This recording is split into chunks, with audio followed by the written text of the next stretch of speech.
อากาศดีซอกเราะบ้านนี่ต่ำเคยเนาะซอกราตัวบุญคือเก่าคือเดิมเนาะอยู่กับธรรมชาติหันใจโล่งๆซุกแบบเบาใกล้สบายใจสดชื่นเสียงลม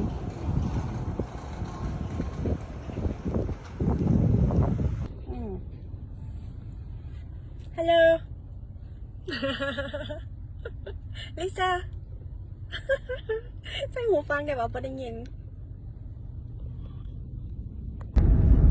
กำลังสร้างทางโยราชิท่าบอลคุดลงกับคุดเนาะเจาะลงแลนใต้ดินไปเลยว่าเร่ความงามของหุบเขาเห็นปะราชิท่า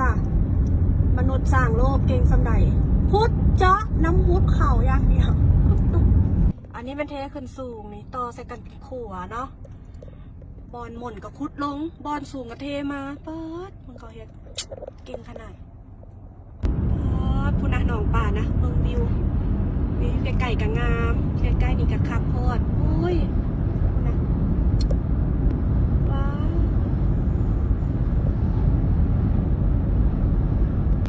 สะพานนี่เห็นแต่เขาเริ่มตอกเสาเข็มพุ่นดิโททาง8 เลนคุณได้ยินเทิงกันเขาถมมาเท่ว่าถมมาจอดจัดโอ้พอลึกไปได้หลายเปอร์เซ็นต์แล้วก็สิได้ใช้งานแล้ว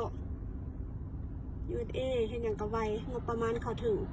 แห่งงานแห่งจักรเทคโนโลยีเขาถึง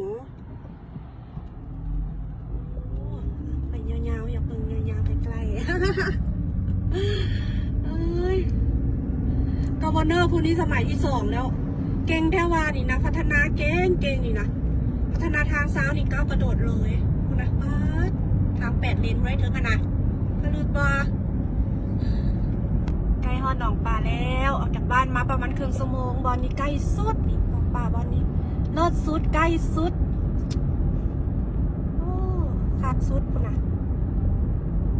ว้าวพามาเบิ่งเรือนงามเขตรีไฮของราชูทราเนาะ3 ห้องนอน5 ห้องนอนราคาปัจจุบันกับประมาณ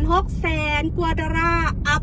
รายจ่ายเบสเซ็ตจะอยู่ที่ 5,000 ดอลลาร์อัพสู้ไหวบ่เนาะเหมือนเอาโซ่มาคล้องคอเลยจ้ามีเวโซเขากลับมาชมความงามป้าทิโท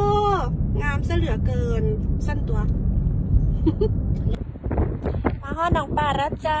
เกี่ยมออกราโตบุญเนาะพอรู้คนเกี่ยมพร้อม พอรู้คนเกี่ยมพร้อมสิบอลที่ตัดแต่ใกล้ๆเนี่ยรถกันอยู่นี่เมียเคยเห็นคอนเทนต์ตัดคลิปตัดอย่างลงนอนพักผ่อนกินขนมนมเนยหมักไม้หมักตอกอยู่รถโอ้ยสบายโพดชีวิตที่มันง่ายจริงๆอ่ะชื่นใจของมันมาฮอดหนองปลาแล้วนี่ดิมีเวียงมีงานกับมาหาสิทธิ์ป่ากินสบายสิเป็นยากอย่างชีวิตเนาะโซนนั้นคนเต็มพอรูปมาหาบางโซนนี้หันจะมีแต่ปลาตัวใหญ่ๆเนาะสลายเป็นปลาขาวแม่ไข่ตัวใหญ่ๆแต่ก็จะบ่ได้ดูคืออยู่ฝั่งนั้นป่ามันบื่นน้ำเด้มันกินดีกว่าฝั่งนี้แต่ก็มารีแลกซ์ไทม์ว่าจำเป็นว่าต้องได้เนาะรีแลกซ์ไทม์สโลว์ไลฟ์ชีวิตยืนยาวไปมีบริษัทใหม่มาตั้งอยู่นี่กำลังปลูกสร้างกันสิแล้วเนาะเบิ่งเขาเฮ็ดทางน้ำปล่อยน้ำเสียลงนี่ถ้ามันเป็นน้ำเสียที่มีสารเคมีมีแคมิคอลเขาก็จะได้เซากินป่าอยู่นี่เนาะเพื่อความปลอดภัยเนาะเรียนรู้แล้วก็เบิ่ง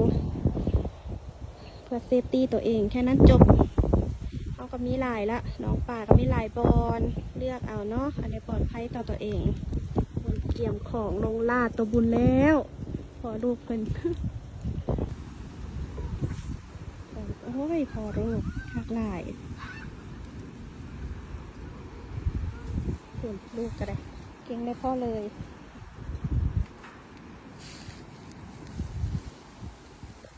อันนี้เกี่ยมคายักลง10 ป่าเนาะขี่เงือ10 ป่าวนไปอีกแบบพาลูกพาหลานย่างเล่นอากาศดีมากหมอผู้ยังข่าวอยู่เด้อพี่น้องเอ๋ยเดือน4อยู่รัชยูทาห์อเมริกาเลยโอนปลาอันตัวแรกแฮกหมานเอาปลาบรายใหญ่มาสักนะมื้อนี้ปลาอันว่าคือคักปานไหนคนก็ยังพอนได้หลาย ากาศเลิศป้าที่เขาหมานกลัวปลาแข่วะท่านอะไรกันเด้ออ่ะอะไรกันได้น้อยกูนะโอ้ยแฮปปี้ลูกคอยเปล่ามานอยู่มื้อนี้เฮ็ดหยังกินแซ่บคอมเมนต์มาได้ว่าเฮ็ดหยังกินมันกูดนี่ปลาแข่น้อยโอ้ยมื้อนี้กินแข่พุ่นเด้อมาครับโอ้ลูกสายหลาเขากระหมานได้ปลากดพอดีปนเดี๋ยวมันกลับบ้านถ้ามันน้อยก็นี่ปล่อยมันคนนั่งเฝ้าป่าเปิดขึ้นเลิศให้ลูกว้าวจอยเอ้ยลักกี้ลายหัวอยู่คนเดียวพอลูกนี่หมานได้ปะไม่ได้แม่ประมาณเด้อลูกประมาณแล้วสิต้มส้มจะมาขามค่ะว้าวทำซับทำทุกกหอมพอลูกซอยกับเมียนคันเบ็ดละใช่คำลงแรงกลับบ้านกันจ้าขนาดมาใหม่เอาพอดีพองาน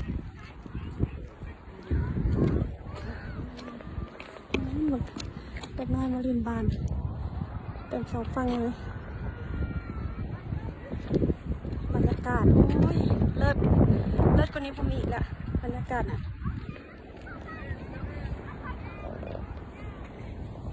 ทำเป็นป่าผลงานมื้อนี้ได้ป่าอย่างชักเกิลปลาแข่ปลากดซองโตไวเปอร์ตัวหนึ่งแคปปี้ตัวหนึ่งโอ้มานปลาใหญ่ติดใจปลาใหญ่ละบัดนี้